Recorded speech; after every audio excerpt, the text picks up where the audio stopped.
अस्सलाम वालेकुम व्यूअर, मैं हूं एहसान आलमानी। आज जो मैं पढ़ाने जा रहा हूं वो है types of set. Topic start करने से पहले मैं आप सबको ये कहूँगा कि मेरा चैनल सब्सक्राइब करें, लाइक करें, दोस्तों को शेयर करें और उसके साथ साथ बेल आइकन को प्रेस कर दें ताकि जो मेरी न्यू वीडियो आए वो आसानी से आप लोगों तक पहुँच सके। Let start topic empty set. के एम्प्टी सेट क्या होता है?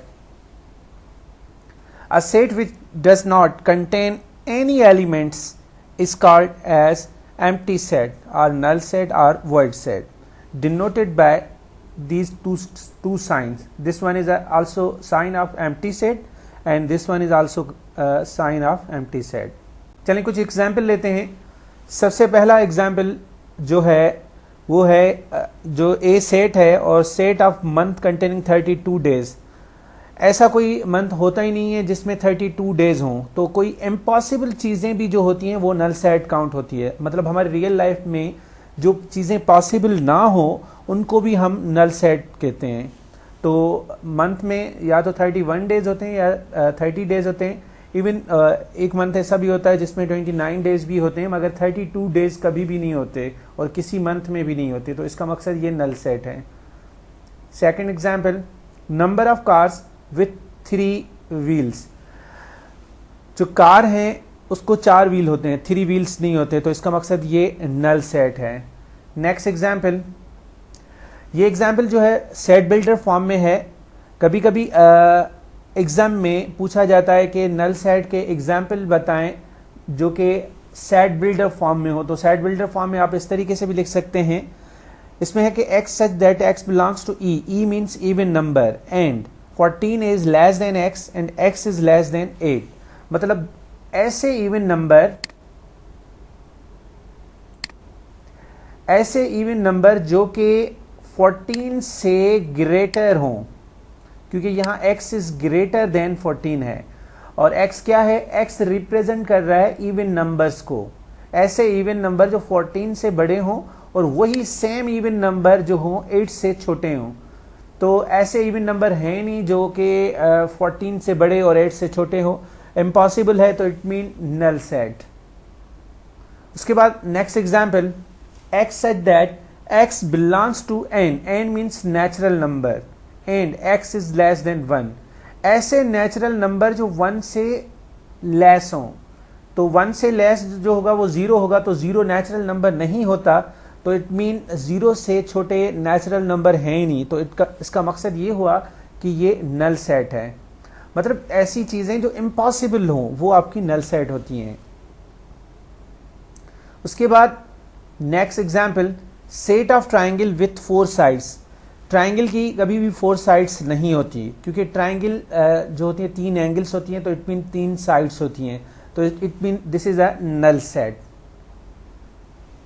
Other example, x such that x belongs to w, w it mean whole numbers and 4 is less than x and x is less than 5। ऐसे whole number जो कि 4 से बड़े और 5 से छोटे हो, तो between 4 and 5 तो whole number होते ही नहीं है, वो आपके रियल नंबर हो सकते हैं मगर होल नंबर नहीं होते। तो इसका मकसद ये नल सेट है।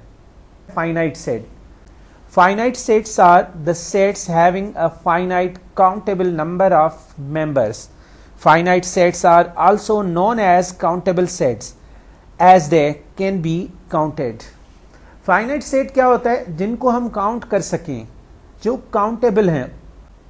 एग्जाम्पल्स लेते हैं, जैसे कि एक सेट A है जिसके 4 एलिमेंट हैं, 1 2 3 4। मतलब हम इनको हम काउंट कर सकते हैं। मतलब जो इसके एलिमेंट हैं वो काउंटिंग एलिमेंट हैं और फिक्स्ड एलिमेंट हैं, तो इसका मकसद ये फाइनाइट सेट है। Next example, x such that x number of pages in a particular book. कोई भी बुक हो तो उनके नंबर ऑफ पेजेस जो होते हैं वो फाइनाइट होते हैं। Next, y such that y is a number of seat in a bus. किसी भी बस में जो सीट्स होती हैं वो फाइनाइट होती हैं। तो ये एग्जाम्पल हैं फाइनाइट सेट्स के। उसके बाद infinite set. An infinite set is a set whose elements can can not be counted infinite set is one that has no last element. Infinite set उसको कहते हैं जो काउंटेबल ना हो, जिसका लास्ट कोई नंबर हो ही ना, लिमिट ही हो, जिसकी कोई भी लिमिट ना हो, तो उसको हम इनफाइनाइट सेट कहते हैं। कुछ एग्जाम्पल लेते हैं हम। सबसे पहला example x such that x is a whole numbers. अब होल नंबर्स अगर 0 से काउंट करें, पता नहीं कहां तक, कोई लिमिट मुकर्रर नहीं है, कोई लास्ट नंबर नहीं है, तो इसका मकसद ये इनफाइनाइट सेट्स हैं। Next example y such that y is point on a line. Line पे इनफाइनाइट पॉइंट्स होती हैं, तो ये इनफाइनाइट सेट है। नेक्स्ट जो है वो 1 2 3 4 एक नेचुरल नंबर हैं, या पॉजिटिव एंटीजर्स भी आप उनको कह सकते हैं। इनका जो लास्ट डिजिट है वो नहीं है, मतलब इसकी कोई लिमिट नहीं है कि यहाँ कहाँ तक ये जाएंगे, तो इसको भी हम इनफाइनाइट सेट कहेंगे। उसके बाद नेक्स्ट जो है वो है कॉर्डिनलिटी ऑफ सेट, कि कॉर्डिनलिटी ऑफ सेट क्या होती है। The cardinality of a set is a measure of a set size meaning the number of element in the set। coordinality of set जो कहते हैं, हम number of elements को कहते हैं कि किसी भी set के number of elements कितने हैं, तो उनको हम coordinality of set कहते हैं। we take some example number 1। अब A set है जिनके जो member हैं वो 5 है, तो it mean जो coordinality of A है वो 5 है, मतलब size of जो elements हैं, टोटल एलिमेंट्स ए के जो हैं वो 5 हैं, तो कॉर्डिनलिटी ए की 5 हुई। नेक्स्ट जो है numbers of elements word elephant. अब वर्ड एलिफेंट की बात करूं तो एलिफेंट वर्ड्स में ई 2 टाइम्स यूज हो रहा है, मगर सेट में हम जो है एलिमेंट्स डबल नहीं लिखते, उसको वंस टाइम ही लिखेंगे। तो जितने भी एलिमेंट्स होंगे इसके, जैसे कि 7 एलिमेंट्स हैं, तो number of cardinality of set A is 7। Next equal sets. Equal sets क्या होते हैं? Equal sets are defined as the sets that have the same coordinality and all equal elements। In other words, 2 or more sets are said to be equal sets if they have the same elements and the same number of elements। Equal set उसको कहते हैं जिसके number of elements, मतलब जिसको coordinality वो भी same हो और एलिमेंट जो हो वो भी एक जैसे हो। जैसे कि अगर मैं कहूं कि ए के एलिमेंट जो हो वो 1 2 और 3 हो, और उसी तरीके से मैं बी के एलिमेंट ले लूं, जो बी के एलिमेंट है जैसे कि 2 है, 1 है और 3 है, तो ये दोनों इक्वल सेट हैं। अब इक्वल सेट क्यों है? क्योंकि एक तो इन दोनों के नंबर ऑफ एलिमेंट एक जितने हैं, क्योंकि कॉर्डिनलिटी ऑफ ए जो है वो 3 है और कॉर्डिनलिटी ऑफ बी भी 3 है। उसके बाद अगर 1 यहाँ पे है तो 1 यहाँ पे भी है, अगर 2 यहाँ पे है तो 2 यहाँ पे भी है, और अगर 3 यहाँ पे है तो 3 यहाँ पे भी है। तो मतलब कि ये इक्वल सेट हैं। इक्वल सेट का मकसद उनके जो नंबर ऑफ एलिमेंट्स एक जितने भी हों और एक जैसे भी हों। एग्जाम्पल्स, सेट ए के एलिमेंट 1 2 3 4 5 तक हैं और सेट बी के भी एलिमेंट यही है, तो इसका मकसद ये हुआ कि दोनों सेट जो हैं वो इक्वल सेट हैं। अब इक्वल सेट क्यों है? क्योंकि दोनों की एक तो कॉर्डिनलिटी इक्वल है, क्योंकि नंबर ऑफ एलिमेंट दोनों के 5 हैं, और दूसरी के नंबर ऑफ जो एलिमेंट्स हैं वो भी सेम हैं, तो इसको हम कहेंगे equal set. Okay, I hope के इक्वल सेट आप लोगों को समझ में आ गया कि इक्वल सेट का मकसद होता है एक तो नंबर ऑफ एलिमेंट्स एक जितने हों और एक जैसे भी हों, तो उनको हम इक्वल सेट्स कहते हैं। Next, equivalent set. Equivalent sets have different elements but have the same amount of elements. उनके एलिमेंट्स तो डिफरेंट होते हैं मगर उनकी जो कॉर्डिनलिटी होती है वो एक जितनी होती है, तो उसको कहते हैं हम इक्विवेलेंट सेट। एक एग्जाम्पल ले लेते हैं, जैसे कि अगर मैं कहूं कि ए के एलिमेंट जो हैं वो 1 2 और 3 हैं, और इसी तरीके से अगर मैं बी के एलिमेंट ले लूं, बी के एलिमेंट जो हैं वो 2 है, 4 है और 6 है, तो इसको कहेंगे हम इक्विवेलेंट सेट। अब इक्विवेलेंट सेट क्यों है? क्योंकि इनके नंबर ऑफ एलिमेंट तो एक जितने हैं। जैसे अगर मैं कोऑर्डिनलिटी ऑफ ए कहूं तो उसकी 3 है, और सिमिलरली कोऑर्डिनलिटी ऑफ बी भी 3 है, मगर इनके जो एलिमेंट्स हैं वो डिफरेंट हैं। सिर्फ 2 तो सेम है, मगर इक्वल के लिए ये होता है कि सब के सब एलिमेंट मतलब सेम हो। यहाँ पे जो है कुछ एलिमेंट डिफरेंट है, तो इसको हम इक्वल सेट नहीं कह सकते, ये है इक्विवेलेंट सेट। और इक्विवेलेंट सेट के लिए ये लाजमी होता है कि उनकी जो कोऑर्डिनलिटी हो वो इक्वल हो बस, बाकी वो सेम नहीं होंगे। एक दो सेम एलिमेंट हो सकता है, मगर सबके सब सेम नहीं होंगे। अगर सबके सब सेम हो जाएंगे तो वो फिर इक्वल सेट बन जाएगा, इक्विवेलेंट नहीं बनेगा। 2 sets are equivalent, we would use the tied sign. This is the sign of equivalent set. This is the sign of equivalent set. Are 2 sets A and B said to be equivalent if they have the same coordinality, जो कि already मैं आप लोगों को बता चुका हूं कि इक्विवेलेंट सेट उसको कहते हैं जिनकी कोऑर्डिनलिटी सेम हो। Number of element A and number of element of B equal हो। और फॉर एग्जाम्पल ए के एलिमेंट 1 2 3 और बी के एलिमेंट 2 3 4 हों, तो ये दोनों की एक तो कोऑर्डिनलिटी सेम है। देखें, ए की कोऑर्डिनलिटी क्या है? 3 है, और बी की कोऑर्डिनलिटी क्या है? वो भी 3 है। अब एलिमेंट दोनों के डिफरेंट है, एक दो एलिमेंट सेम है मगर पूरे सेम नहीं है, तो इसको हम कहेंगे इक्विवेलेंट सेट। और इक्विवेलेंट को किस तरीके से शो करेंगे? ए इज इक्विवेलेंट टू बी। अच्छा, एक चीज और भी जहन में रखनी है कि जो आपका इक्वल सेट होता है ना, वो इक्विवेलेंट सेट भी होता है। आपका हर इक्वल सेट जो होता है वो इक्विवेलेंट भी होता है। अब इक्वल सेट इक्विवेलेंट क्यों होता है? जैसे कि अगर मैं एग्जाम्पल, अब ये जैसे ए के एलिमेंट 1 2 और 3 ले लूं, और उसी तरीके से बी के एलिमेंट जो लूं वो भी 1 2 3 ले लेता हूं मैं, 1 2 और 3, तो ये जो है इक्वल सेट है। और इक्वल के साथ साथ ये इक्विवेलेंट सेट भी है। अब इक्विवेलेंट सेट क्यों है?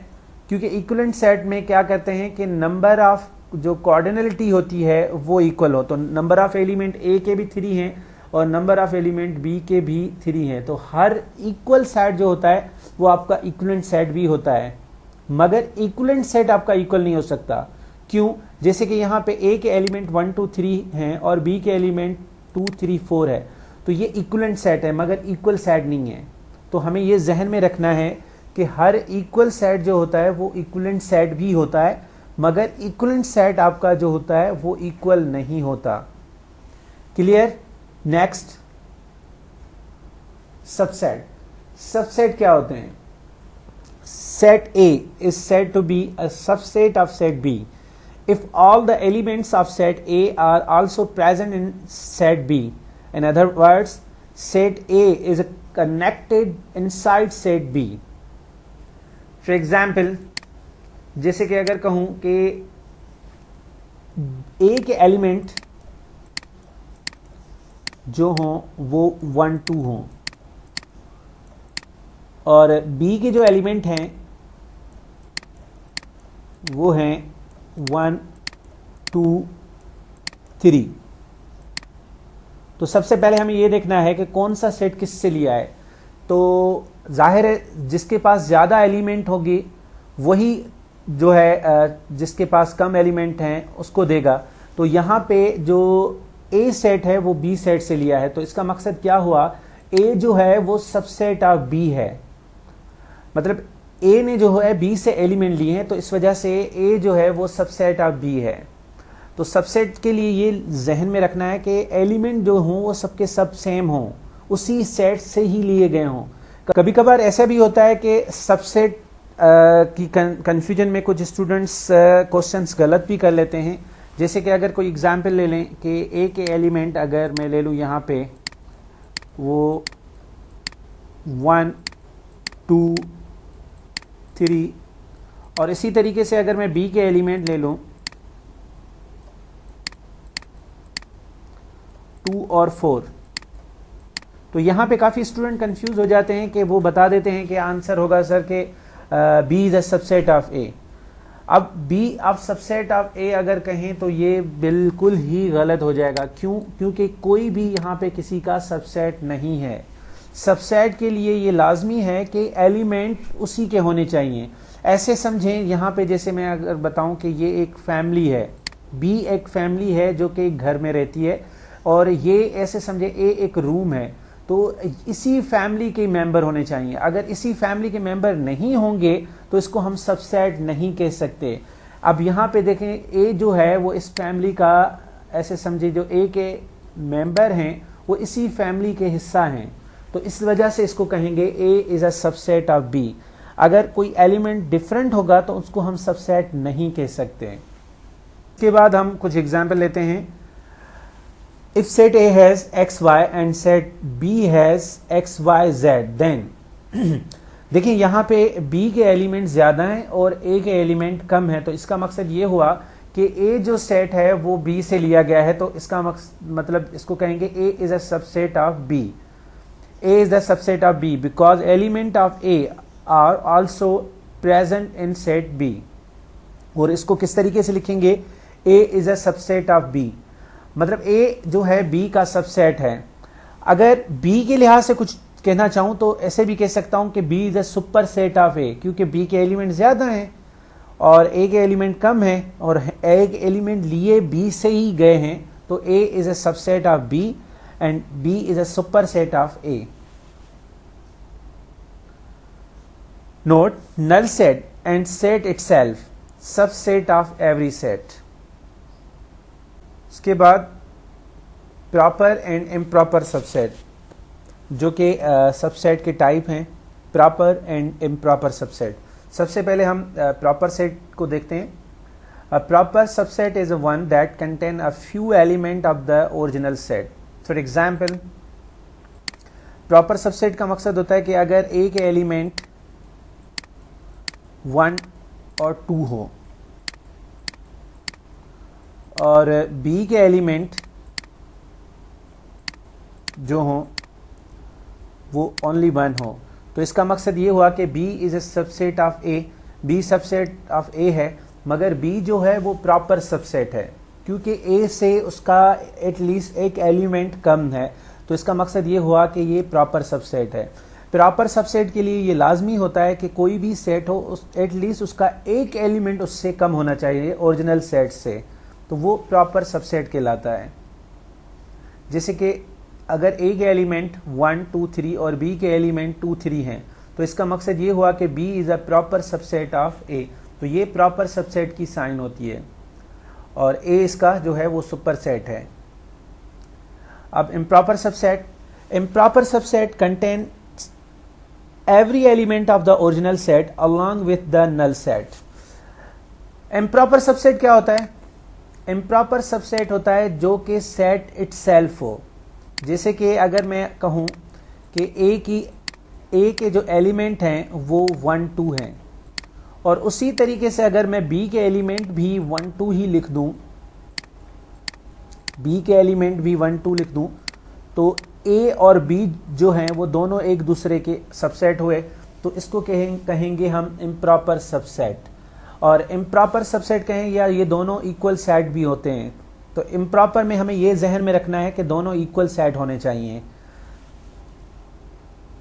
For example, set P has 2, 4 and 6, then the set P are, अब ये इनके सबसेट हैं। जैसे कि अगर P के सबसेट लूँ तो सबसे पहले P का जो सबसेट नल सेट भी होता है, 2 भी होता है, 4 भी होता है, 6 भी है, 2 और 4 भी हैं, 4 और 6 भी हैं, 2 और 4 भी हैं, तो ये सब के सब जो हैं वो P सेट के जो हैं वो सबसेट हैं। अब इसमें जो भी कम है सेट इटसेल्फ से, जैसे कि यहाँ तक, यहाँ से लेकर यहाँ तक, ये सब के सब जो हैं ये प्रॉपर सबसेट हैं, और सेट इटसेल्फ जो है वो इम्प्रॉपर सबसेट है, क्योंकि इसके एलिमेंट P के एलिमेंट से इक्वल हैं। उसके बाद where null set 2, 4, 6, 2, 4, 4, 6 and 2, 6 are the proper subset and 2, 4, 6 is improper set। improper subset क्यों है? क्योंकि वो set itself है। therefore we can write 2 4 6 is an improper subset of P. then power set क्या होता है?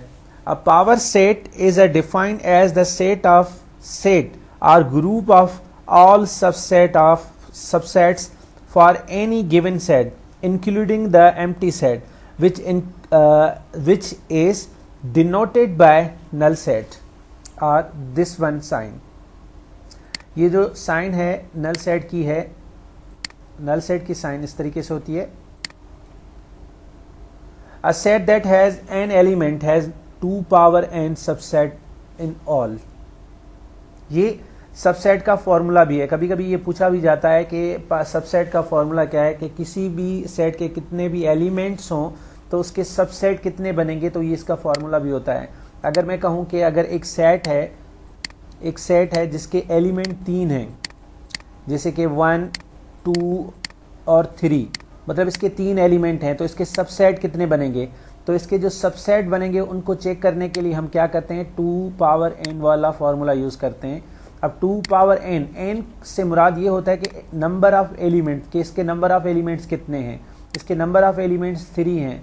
तो 2 को अगर हम 3 टाइम्स इटसेल्फ मल्टीप्लाई करें तो इसका जो आंसर आएगा वो 8 आएगा. तो इसके 8 सबसेट बनेंगे.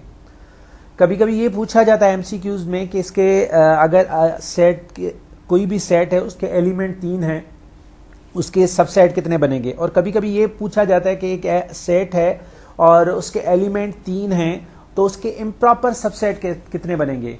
तो कोई भी सेट हो और उसका जो इम्प्रॉपर सबसेट बनता है वो एक ही बनता है, बाकी जो प्रॉपर सबसेट होते हैं वो उसके 7 बनेंगे. मतलब एक सेट को छोड़ के बाकी रिमेनिंग जो होंगे वो इम्प्रॉपर सबसेट होंगे. अगर कोई सेट है और उसके 4 एलिमेंट हैं तो उसके सबसेट तो जो बनेंगे वो 16 बनेंगे. अब प्रॉपर की बात करूं तो प्रॉपर वहां 15 बनेंगे और जो इम्प्रॉपर होगा वो सेट इटसेल्फ होगा. उसी तरीके से अगर 5 एलिमेंट हैं तो उसके जो सेट बनेंगे वो 32 बनेंगे. मतलब 2 को इटसेल्फ 5 टाइम मल्टीप्लाई करेंगे. और अगर प्रॉपर सबसेट की बात करूं तो वहां प्रॉपर सबसेट जो बनेंगे वो 31 बनेंगे और सेट इटसेल्फ जो होगा वो इम्प्रॉपर सबसेट होगा. अच्छा, कभी कभी ये भी क्वेश्चन पूछा जाता है कि ऐसा कोई सेट बताएं, ऐसा कोई सेट जिसका कोई भी प्रॉपर सबसेट ना हो, तो वो जो होता है वो नल सेट होता है. अब अगर मैं नल सेट ले लूं और कहूं कि इसके प्रॉपर सबसेट बनाओ तो इसके कोई भी प्रॉपर सबसेट नहीं बनेगा और ये इटसेल्फ जो है वो इम्प्रॉपर सबसेट है. कभी कभी एमसीक्यूज में पूछा जाता है ऐसा सेट बताओ जिनका सिर्फ एक ही प्रॉपर सबसेट हो, तो वो सेट जो होता है वो सिंगलटन सेट होता है जिसका एक ही एलिमेंट हो. फॉर एग्जाम्पल, अगर एक सेट है, ए सेट है जिसका एक ही एलिमेंट है जो कि 1 है 2 है, जो भी एक ही एलिमेंट है, अगर इसके मैं सबसेट बनाऊं तो सबसे पहले नल सेट होता है जो कि सबका सबसेट होता है और उसके बाद जो बनेगा वो 1 बनेगा और 1 जो है वो इटसेल्फ है. तो इटसेल्फ सेट जो होता है वो इम्प्रॉपर होता है, वो प्रॉपर नहीं होता. तो सिर्फ और सिर्फ नल सेट इसका प्रॉपर सबसेट बना. तो अगर ये पूछा जाए कि any set which have only 1 proper subset that is a singleton set, जिसके पास सिर्फ और सिर्फ एक ही एलिमेंट हो. उसके बाद कुछ एग्जाम्पल्स ले लेते हैं. जैसे एक एलिमेंट 1 2 3 हैं तो इसका पावर सेट जो बनेगा वो 2 पावर 3.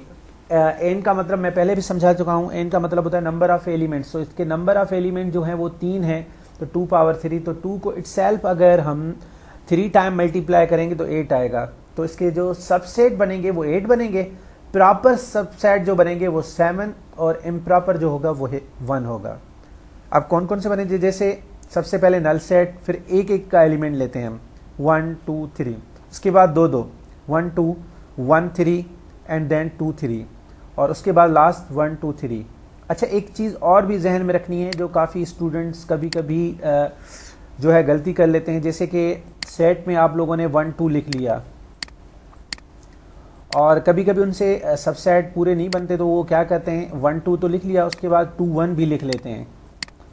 तो सेट में अगर 1 2 लिखूं या 2 1 लिखूं एक ही बात होती है. सेट में आपका ऑर्डर मैटर नहीं करता कि पहले 1 है या पहले 2 है, तो 1 2 लिखूं या 2 1 एक ही बात होती है। तो ये दोनों डिफरेंट नहीं है, सेम टू सेम है।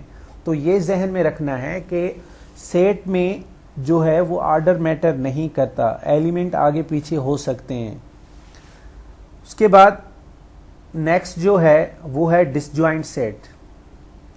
Sets with no common elements are called disjoint set if A intersection B equal to null set। A intersection B से मुराद ये है कि A और B के एलिमेंट जो हों वो दोनों के एलिमेंट डिफरेंट हों। अगर उन इंटरसेक्शन का मकसद होता है कॉमन, कोई चीज़ कॉमन हो, मगर यहाँ पे कोई भी चीज़ कॉमन नहीं होगी, तभी उसका आंसर जो आएगा वो नल सेट आएगा। जैसे कि अगर मैं कहूँ A के एलिमेंट जो हैं वो A B और C हैं, और B के जो एलिमेंट हैं वो ऐसे समझें F एंड G हैं, तो इन दोनों में कोई भी एलिमेंट कॉमन नहीं है, कोई भी एलिमेंट सेम नहीं है, तो इसको हम कहेंगे डिसजॉइंट सेट। और डिसजॉइंट का जो वेन डायग्राम बनेगा वो इस तरीके से बनेगा, मतलब कोई भी कॉमन, अगर ये दोनों सर्किल एक दूसरे को इंटरसेक्ट करते तो फिर ये डिसजॉइंट नहीं होता, फिर इसको कहेंगे हम ओवरलैप। नेक्स्ट जो है ओवरलैपिंग सेट है। Two set A and B are said to be overlapping if they contain at least one element in common. ऐसे दो सेट जिनके एटलीस्ट एक एलिमेंट तो कॉमन होना चाहिए, दो भी हो सकते हैं, तीन भी, मतलब कम से कम एक एलिमेंट कॉमन हो। जैसे कि अगर मैं एग्जांपल लूं कि A के एलिमेंट अगर उसी तरीके से A और B और C ले लूं, और B के एलिमेंट A B ले लूं, तो ये दोनों जो होंगे ओवरलैप सेट होंगे। ओवरलैप क्यों है? क्योंकि दोनों में कॉमन है, और जब भी दो सेट या दो से ज़्यादा सेट्स में जो कॉमन होंगे तो उनको हम कहेंगे ओवरलैपिंग सेट्स। एग्जाम्पल, A के element A B C D and B के element A E I O U है, तो यहाँ पे A दोनों में कॉमन है, तो इसका मकसद A और B दोनों जो हैं वो ओवरलैपिंग सेट हैं। और ओवरलैप जो होता है यहाँ पे ये जो शो कर रहा है, ये डार्क जो ब्लैक कलर से बना हुआ है, ये शो कर रहा है कि ये यहाँ पे ये ओवरलैप है। ओवरलैप से मुराद ये A एलिमेंट जो है ये दोनों में मौजूद है, सेट A में भी है और इसी तरीके से यही A सेट B में भी है। रिमेनिंग यहाँ पे B और यहाँ पे C और यहाँ पे D है, और इसमें E I O और U। A जो है वो दोनों में कॉमन है, तो इसको कहेंगे हम ओवरलैपिंग सेट। और ये वाली वैल्यू जो है ये आपकी इंटरसेक्शन को भी शो करती है। जब इंटरसेक्शन का हम वेन डायग्राम पढ़ेंगे तो इंटरसेक्शन का वेन डायग्राम भी इसी तरीके से होता है जब दो सेट ओवरलैप हों तो। इसके बाद सिंगलटन सेट और यूनिट सेट, जो ऑलरेडी मैं पीछे जिक्र भी कर चुका हूँ। सिंगलटन या यूनिट सेट उसको कहते हैं जिसका एक ही एलिमेंट हो। Singleton set is a set containing only one element. The singleton set is of the form of A equal to ये एग्जाम्पल है कि A जो है इसमें एक एलिमेंट है जिसका एक ही एलिमेंट हो, and it is also called a unit set. The singleton set has two subset, which is the null set and the set itself. तो सिंगलटन सेट जो होता है उसके सिर्फ और सिर्फ दो सबसेट होते हैं, जिसमें एक प्रॉपर होता है और दूसरा इम्प्रॉपर होता है, जो कि मैं पहले भी आप लोगों को समझा चुका हूँ उसके लिहाज से। तो अक्सर कभी कभी ये MCQs में पूछे जाते हैं कि ऐसा सेट बताएं जिसके दो सबसेट हो, तो वो सिंगल एलिमेंट वाला सेट ही होगा, सिंगलटन सेट ही होगा। और अगर ये पूछा जाए कि ऐसा सेट बताएं जिसका एक ही प्रॉपर सबसेट हो, तो भी वो सिंगलटन सेट ही होगा। और ऐसा सेट बताएं जिसका कोई प्रॉपर सबसेट ना हो, तो वो नल सेट होगा। नेक्स्ट जो है universal set. A universal set is the set which contain all the elements or object of other sets, including its own element. It is usually denoted by the symbol U. Remaining जो भी set होते हैं, A हो B हो, जो भी होते हैं, वो सारे के सारे जो होते हैं वो सबसेट ऑफ यूनिवर्सल सेट होते हैं। वो सब के सब जो एलिमेंट लेते हैं किससे लेते हैं, यूनिवर्सल सेट से लेते हैं। Suppose set A consist of all even numbers such that a equal to 2, 4, 6, 8, 10 and b consist of all odd numbers such that 1, 3, 5, 7, 9। तो ये दोनों जो हैं वो सबसेट हैं किसके, यूनिवर्सल सेट के, क्योंकि यूनिवर्सल सेट जो होगा वो 1 to इन्फिनिटी है, तो ये दोनों के जो एलिमेंट्स लिए गए हैं वो यूनिवर्सल सेट से ही लिए गए। इसका मकसद ये है कि यूनिवर्सल सेट जो होता है बाकी सेटों से वो सुपर सेट होता है, दूसरे सेट यूनिवर्सल सेट से ही लिए जाते हैं और दूसरे सेट जो होते हैं वो यूनिवर्सल सेट के सबसेट होते हैं। इसके साथ साथ अल्लाह हाफिज़, इंशाअल्लाह हम नेक्स्ट लेक्चर में दोबारा मिलेंगे। तो लेक्चर के लास्ट में फिर दोबारा मैं कहता हूँ कि मेरा चैनल सब्सक्राइब करें, लाइक करें और उसके साथ साथ बेल आइकन को प्रेस कर दें ताकि जो मेरी न्यू वीडियो आए वो आसानी से आप लोगों तक पहुंच सके। उसके साथ साथ मुझे आप सजेशन भी दें, कहीं पे अगर कोई मिस्टेक हुई है या कहीं पे आप लोगों को कोई बात समझ में नहीं आई है तो वो आप जो है एज अ कमेंट्स में बता सकते हैं और सजेशन दे सकते हैं। अल्लाह हाफिज़।